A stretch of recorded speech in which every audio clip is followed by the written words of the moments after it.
اب دیکھیے، اب مصنف علیہ رحمۃ الرضوان صاحب ہدایہ اب جو ہے یہ فرماتے ہیں، صاحب ہدایہ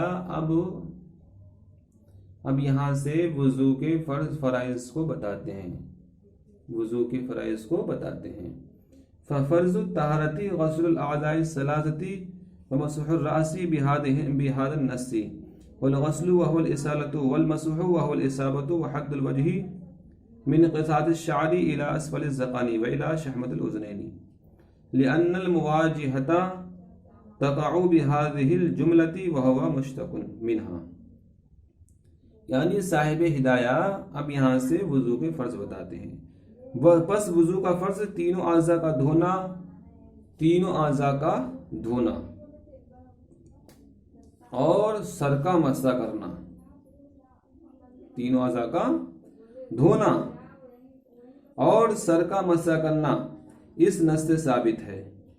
اور غسل پانی بہانا ہے، یعنی تینوں اعضاء کا دھونا، چہرے کا دھونا اسی سورہ مائدہ سے ثابت ہے، ہاتھوں کا دھونا اسی صورت، پیروں کا دھونا اسی صورت سے ثابت ہے، اور چاروں فرض جو ثابت ہیں وہ اسی سورہ مائدہ سے، یا ایھا الذین آمنوا اذا قمتم الی الصلاۃ فاغسلوا وجوہکم ایک وایدیکم دو، فاغسلوا وجوہکم وایدیکم الی المرافق وامسحوا برؤوسکم تین، وارجلکم الی الکعبین چار۔ یہ چاروں جو ہیں فرض اسی آیت کریمہ سے ثابت ہیں۔ آپ سے کوئی پوچھے بتاؤ وضو میں 4 فرض ہیں، تو اب جو ہے 4 فرض دلالت النص سے آپ ثابت کریں، کوئی نص سے ثابت کریں تو آپ کیسے ثابت کریں گے؟ تو آپ یہ آیت کریمہ سورہ مائدہ کو پیش کر دیں گے، یا ایھا الذین آمنوا اذا قمتم الی الصلاۃ فاغسلوا وجوہکم وایدیکم الی المرافق وامسحوا برؤوسکم وارجلکم الی الکعبین۔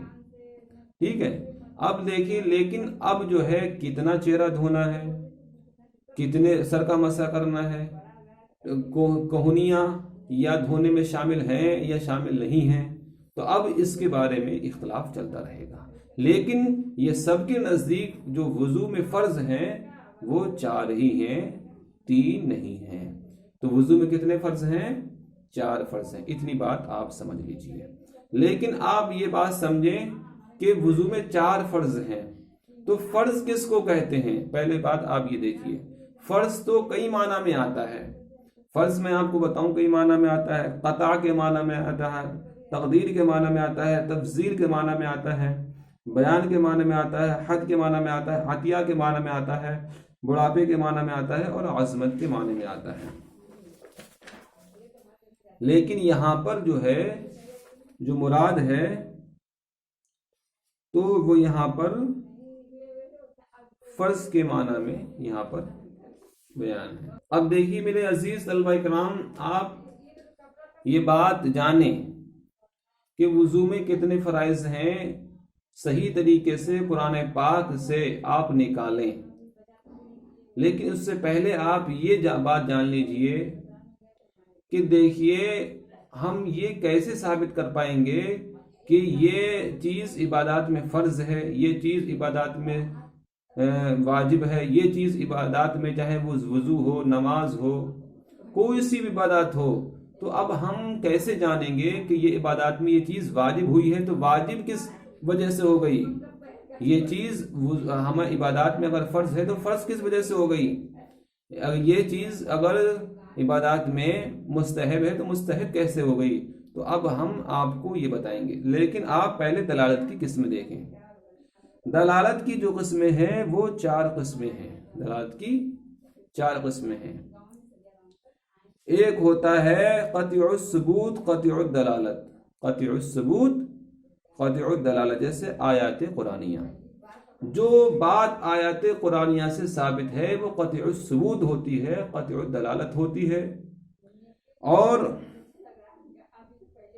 اس پر عمل کرنا کیا ہوتا ہے؟ واجب ہوتا ہے، اور اس سے جو مفید یقین کا ہم کو فائدہ مل جاتا ہے۔ نمبر 2 پہ جو آتے ہیں وہ قطع الثبوت اور ظنی الدلالت۔ اس کا ثبوت تو قطعی طور پر ہوتا ہے، لیکن دلالت جو ہوتی ہے وہ علم یقین کا فائدہ نہیں بلکہ علم زن کا فائدہ دیتی ہے۔ جیسے آیات و احادیث معولہ، اب وہ احادیث جو ہیں جو تعویل کی گئی ہیں، جس میں تعویل کی گنجائش ہے، تو ان سے وہ جو ہوتی ہیں قطع الثبوت تو ہوتی ہیں، لیکن قطع الدلالت نہیں بلکہ ظنی الدلالت ہوتی ہیں۔ اور اس سے جو حکم نکلتا ہے، جو فائدہ نکلتا ہے، وہ مفید علم یقین کا نہیں بلکہ علم ظن کا فائدہ ملتا ہے۔ تیسرے نمبر پر جو ہے ظنی الثبوت اور قطع الدلالت۔ نمبر 3 میں کیا ہے؟ ظنی الثبوت اور قطع الدلالت، دوسرے کا بالکل الٹا، قطع الثبوت ظنی الدلالت۔ اب تیسرے کا الٹا کر لو، ظنی الثبوت قطع الدلالت۔ جیسے اخبار احاد صریحہ، جو بھی خبر واحد سے جو ہم کو حدیث پہنچی ہے تو قطع الثبوت ہوتی ہے، لیکن یہ ظنی الثبوت ہوتی ہے لیکن قطع الدلالت ہوتی ہے۔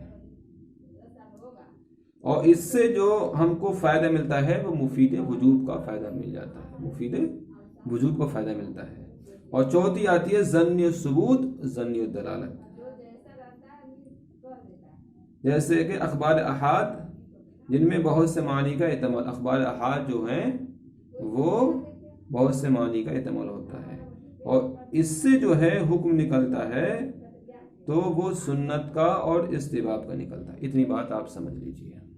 اب دیکھ لیجئے میرے طلبہ اکرام، جو چیزیں ہماری عبادات میں فرض ہوتی ہیں وہ قطع الثبوت اور قطع الدلالت سے ثابت ہوتی ہیں۔ جو واجب ہوتی ہیں تو وہ قطع الثبوت اور ظنی الدلالت سے ہوتی ہیں، اور جو چیزیں سنت ہوتی ہیں تو وہ سنت ظنی الثبوت اور قطع الدلالت سے ہوتی ہیں، اور چوتھی ظنی الثبوت، اور جو چیز مستحب ہوتی ہیں وہ ظنی الثبوت اور ظنی الدلالت سے ہوتی ہیں۔ جیسے کہ دیکھ لیجئے الحمد شریف پڑھنا یہ واجب ہے،